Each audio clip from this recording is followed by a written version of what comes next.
Hi everyone, I'm Paige Abbott and this is your weekly recovery message. I hear all the time people saying the phrase, I have set my boundary. And what they seem to be meaning by that is that they've explained to somebody else how they want to be treated. And I have to sort of chuckle every time I hear this because this is such a common misstep in the area of boundaries, that people believe that telling somebody else how they want to be treated is an example of a boundary. And in fact, people believe that this is healthy and appropriate boundary setting, when in fact, it's actually reminiscent of control. And really what we're doing is we're imposing our expectations on somebody else. So for a boundary to be true, it has to be internal, meaning that we are clear what we need, and often it's set internally. So we don't even need to say anything to another person. We just need to be clear within ourselves what's appropriate for us and then prepared to take action. And action is not always verbal, and in fact very rarely is verbal, because as soon as we get into verbal expression territory, we are running the risk of dipping into control, where we're expecting that somebody else will listen, that they'll change their behavior, that they'll do something different, which they may not be prepared to do, nor may they be capable of doing that.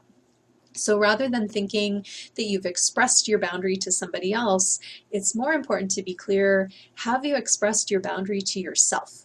Are you completely clear what is appropriate for you, what you need, what you value, what you're willing to put up with, and are you prepared to act accordingly?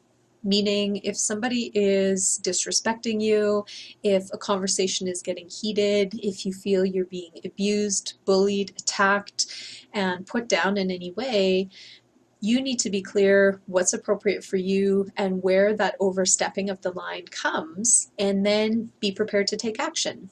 You can put out a request to the other person. I would appreciate if we could have a calm conversation about this. If that does not happen, however, that's not an example of the boundary being set. So that's a request being put out there.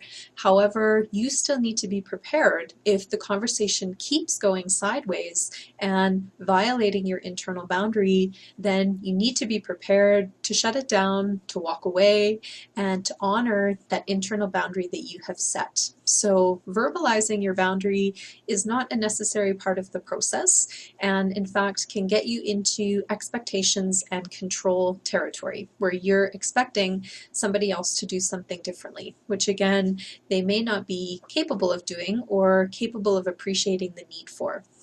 This is where boundaries are an interesting thing, because they're a lot more simple in a lot of ways than people give them credit for. They are truly set by us, for us, and they don't even need to directly involve other people. However, the brain, especially the brain with addiction, does want to get other people on board, because there can be guilt or shame at having one's own boundaries. And so verbalizing the boundary becomes that seeking of approval, making sure that they understand, making sure that they're okay with your boundary.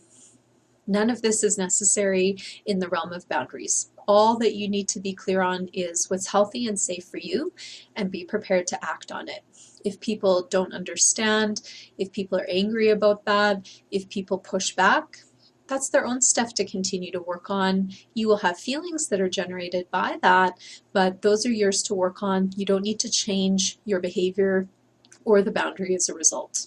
So I hope that helps to continue clarifying what a boundary is versus an expectation. And this is an offshoot of my message from last week on detaching with love. That if we have people in our lives who just consistently are overstepping our internal boundaries and the relationship feels unsafe or toxic or very unhealthy, then sometimes it will get to the point we need to take some space and detach. So set up different boundaries, or even just pull out of the relationship for a period of time.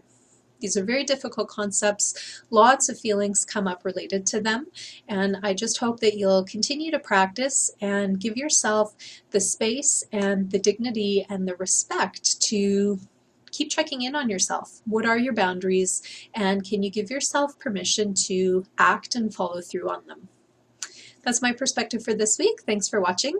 I wish you the best in your ongoing journey of recovery, and I'll talk to you next week. Bye for now.